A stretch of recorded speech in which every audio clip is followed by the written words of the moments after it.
Hi guys and welcome back to my channel FZ classes. तो guys आज है तारीख 27 सितंबर और है ट्यूसडे। आज हम द हिंदू न्यूज़पेपर को एनालिसिस करेंगे और इस न्यूज़पेपर में देखेंगे कि कौन कौन से आर्टिकल हमारे एग्जाम के पॉइंट ऑफ व्यू से इंपॉर्टेंट है।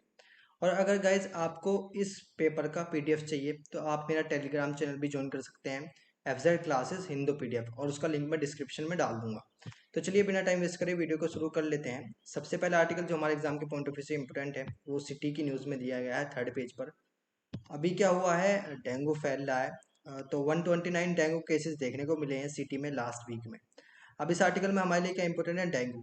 क्योंकि गाइस जो डिसीजेज होती हैं वो हमारे एग्जाम के पॉइंट ऑफ व्यू से बहुत इंपॉर्टेंट होती हैं, क्योंकि आप देख सकते हैं पीवाईक्यू में भी डिसीज के ऊपर क्वेश्चन पूछ लिया जाता है। तो डेंगू फीवर एक मॉस्किटो बॉर्न ट्रॉपिकल डिसीज है जो डेंगू वायरस की वजह से होती है। सम इसके सिम्टम्स जो हैं वो टिपिकली बिगेन हो जाते हैं, यानी कि दिखना शुरू हो जाते हैं 3 to 14 डेज में इन्फेक्शन के बाद।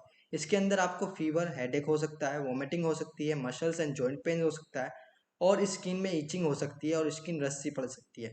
और इसकी रिकवरी भी जल्दी हो जाती है, 2 to 7 डेज में इसकी रिकवरी हो जाती है मेडिसिन लेने के बाद। Small portion of cases disease develops into a more severe dengue hemorrhagic fever resulting in bleeding, low levels of platelets। यानी कि डेंगू हेमोरेजिक फीवर्स के अंदर क्या हो जाता है, जो ब्लीडिंग लो लेवल्स हो जाता है ब्लड प्लेटलेट्स का, यानी कि जो जब किसी को चोट लग जाती है और उसके खून निकलना शुरू हो जाता है और वो खून बंद नहीं होता, तो उसको बोलते हैं कि प्लेटलेट्स क्या हो रही है, सही से काम नहीं कर रही।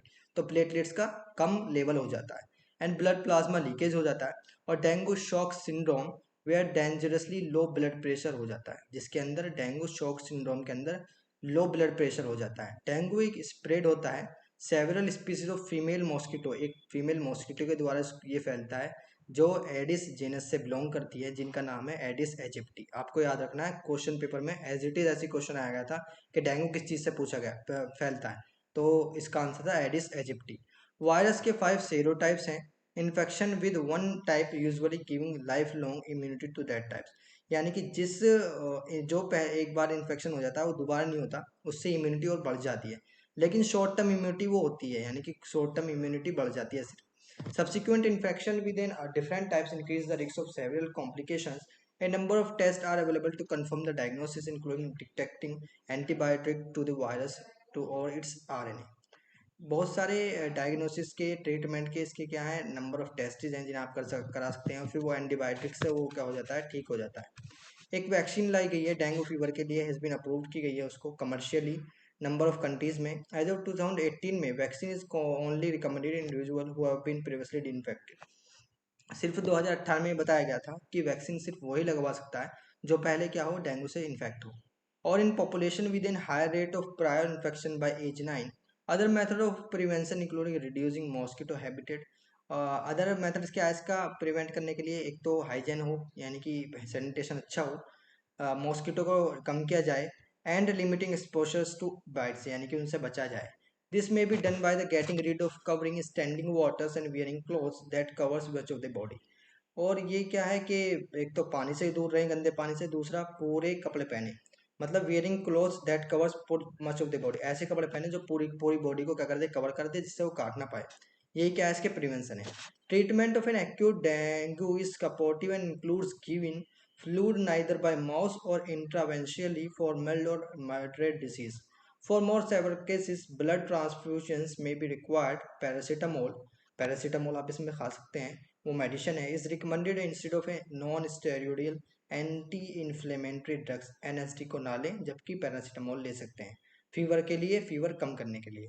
पेन रिलीफ ले सकते हैं in dengue due to increase risk of bleeding from NSD use. अब हमने डेंगू के बारे में डिटेल में पढ़ लिया। अब देख लेते हैं नेक्स्ट आर्टिकल जो हमारे एग्जाम के पॉइंट ऑफ व्यू से इंपॉर्टेंट है। हाँ, नेक्स्ट आर्टिकल जो हमारे एग्जाम के पॉइंट ऑफ व्यू से इंपॉर्टेंट है वो 7th पेज पर दिया गया है ओपिनियन में। तो राइटर्स ने लिखा है जो समरकंद है उज्बेकिस्तान में, वो मिनिएचर देखने को मिला है एमर्जिंग वर्ड का, यानी कि अभी उज्बेकिस्तान में एससीओ की मीटिंग हुई थी, तो उसको लेकर क्या क्या बातें हुई वो सब इसमें दिखाई गई हैं और इनके थॉट्स बताए गए हैं। That the world is in an state of flux with all it's complications, hopes, aspirations, and fears, but unable to embrace new realities, was in evidence in the historic city of Samarkand during the summit September 15 और 16 में जो summit हुई थी SCO की, उसके बारे में भी हमने पढ़ा था। of the Shanghai Cooperation when keywords leads groups in the dark for an ideal world order। अब हमें क्या पढ़ना है, इस मीटिंग में क्या क्या डिस्कशन हुआ उस चीज को हम देख लेते हैं। तो 2022 में एससीओ की समिट हुई थी। तो ये 22nd एनुअल समिट थी और heads of state of Shanghai corporations की ऑर्गेनाइजेशंस की। ये 15 से 16 सितंबर के बीच में हुई थी समरकंद में, उज्बेकिस्तान में। प्रोसीडिंग्स किसने ली थी इसकी? As part of meeting general secretary of Chinese Communist Party and Chinese president Xi Jinping meet with Russian president Vladimir Putin. यानी कि इस मीटिंग के अंदर जो चाइनीज कम्युनिस्ट पार्टी के जो सेक्रेटरी थे और चाइनीज प्रेसिडेंट जी जिनपिंग वो किससे मिले थे? व्लादिमीर पुतिन से मिले थे। मीटिंग के अंदर पुतिन ने एक्नॉलेज किया the Chinese side had concern questions about Russian इन्वेशन of Ukraine. China side क्या कर रहा है? चाइना किस चीज़ की साइड ले रहा है? तो जो चाइना ने इस चीज़ पर क्वेश्चन पूछे कि रशिया क्यों इन्वेट कर रहा है यूक्रेन को, concerns and questions. Putin also meet with Indian prime minister से भी पुतिन मिले थे, नरेंद्र मोदी जी से। मीटिंग के अंदर Modi said that today's era is not of a war. Modi ji ने क्या कहा था? इस वजह से मोदी जी न्यूज़ में भी थे, उन्होंने इतनी अच्छी बात कही थी कि इस टाइम पे क्या है, वॉर का ईरा नहीं है, यानी कि वॉर का टाइम नहीं है जो आप ये वॉर कर रहे हो।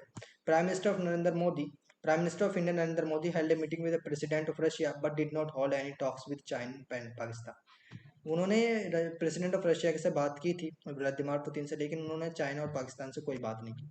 लीडर ऑफ किर्गिस्तान और तजिकिस्तान वो उन्होंने भी डिस्कस किया था अपने क्लासेस जो उनके अंदर हो रही हैं, ये भी हमने प्रीवियस वीडियो में डिस्कस करा। वाटर शेयरिंग के ऊपर जो उनके क्लासेस चल रहे हैं अभी, which escalated during the summit. Iran formally submits its applications to join the SCO as a full member state। Iran ने भी क्या करा है, अपनी एप्लीकेशंस को सबमिट किया है कि वो एससीओ की फुल मेंबर स्टेट बनना चाहता है। Which is expected to become effective within year. वो एक साल में इस चीज़ को इफेक्टिव हो जाएगी चीज़। तुर्की ने ऑल्सो अनाउंस किया है कि वो इंटेंशन है उसकी कि वो ज्वाइन करेगा फ्यूचर में किस चीज़ को, इसको ही ज्वाइन करेगा। अब किस किस ने इसमें अटेंडेंस ली है, मेंबर स्टेट कौन कौन से थे? तो China, India, Kazakhstan, Kyrgyzstan, Pakistan, Russia, Tajikistan और उज्बेकिस्तान, इन्होंने क्या लिए? ये मेंबर स्टेट हैं जिन्होंने एससीएम में क्या ली थी, अभी मीटिंग ली थी। ऑब्जर्वर स्टेटस कौन है इसके? स्टेट्स कौन है? बेलारूस है, ईरान है, मंगोलिया है। इनवाइटेड गेस्ट कौन है? इनवाइट किसको किया गया था? अजरबैजान, तुर्की और तुर्कमेनिस्तान। इंटरनेशनल ऑर्गेनाइजेशन जो इसको सपोर्ट करती हैं, collective security treaty organization, commonwealth of independent state, conference on interactions and confidence buildings measures in Asia, economic cooperation organization, Eurasia economic union और यूनाइटेड नेशन। हाँ, नेक्स्ट आर्टिकल जो हमारे exam के point of view से important है वो test and contest में दिया गया है। अभी हैवी रेनफॉल देखने को मिला है कुछ पार्ट ऑफ पंजाब के, जिससे क्या हुई है, खरीफ जो क्रॉप्स होती हैं, खरीफ, जायद, हमारे यहाँ तीन क्रॉप होती हैं, खरीफ, जायद और राबी। तो उसमें खरीफ क्रॉप में इफेक्ट देखने को मिला है क्योंकि ज़्यादा ही रेनफॉल देखने को मिली है पंजाब के अंदर। अब हमें क्या जानना है, इन तीनों क्रॉप्स के बारे में थोड़ा थोड़ा जानना है। तो चलिए इनके बारे में थोड़ा सा देख लेते हैं। तो रबी क्रॉप एंड जायद क्रॉप, खरीफ क्रॉप होती है, एक राबी होती है और एक जायद होती है। अब इनको बोया कब जाता है, उनको क्या हार्वेस्ट कब किया जाता है, उसको देख लेते हैं। उनके एग्जाम्पल ये एग्जाम में पूछे गए हैं क्वेश्चन। तो खरीफ को जून और जुलाई में सोन किया जाता है और सितंबर अक्टूबर में इसको हार्वेस्ट किया जाता है। और इसके एग्जाम्पल है राइस, सोरगन, मेज, टी, रबर, कॉफ़ी। राबी क्रॉप को अक्टूबर नवंबर में बोया जाता है, सोन किया जाता है, जनवरी फरवरी में इसको क्या कर लिया जाता है, हार्वेस्ट के लिए लिया जाता है। और इसका एग्जाम्पल है wheat, oats, barley, pulses, cereals और ऑयल्स। जायद क्रॉप को फरवरी मार्च में सोन किया जाता है, मई जून में इसको हार्वेस्ट कर लिया जाता है।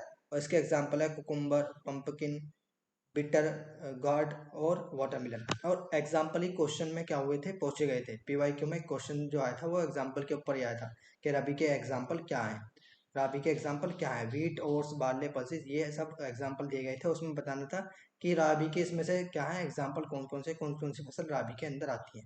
तो इसलिए क्या है, एग्जाम के पॉइंट ऑफ व्यू से इंपॉर्टेंट है।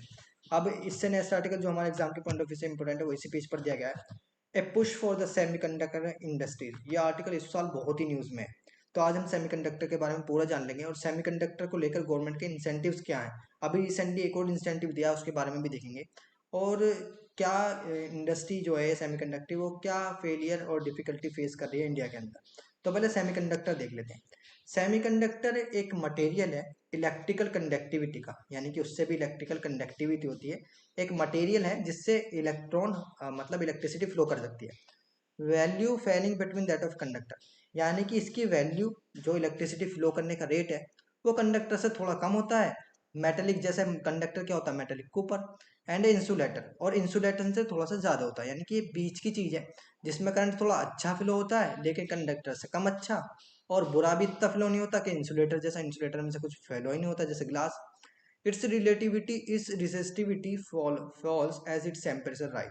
इसकी रेजिस्टिविटी डाउन चली जाती है जब टेम्परेचर बढ़ जाता है। Metals behave in opposite way, its conducting properties में be altered in useful way by introducing impurities. Impurities आके इसकी थोड़ी सी मैटर की जो कंपोनेंट्स हैं, जो मैटर की फंक्शंस हैं, वो थोड़े बदल जाते हैं। When two differently doped regions exist in the same crystal, a semiconductor junction is created. A behavior of charge carriers, which include electrons, ions, and electron holes at this junction, is the basis of diodes, transistors, and most modern electronics. Some example of semiconductor, ये आपको याद रखना है। Example क्या है semiconductor के? Silicon, germanium, gallium arsenide, and elements near to so called metalloid, इन्हें क्या बोलते हैं? मेटलॉइड स्टेयर केस के अंदर आते हैं। जो सबसे लास्ट की लिस्ट होती है, जैसे वो होते हैं एक्टिनियम और ये सब होते हैं, वो क्या होते हैं? इसमें अंदर ही आते हैं, ये मेटलॉइड्स के अंदर ही आते हैं, पीरियोडिक टेबल के सबसे नीचे वाली जो लिस्ट होती है।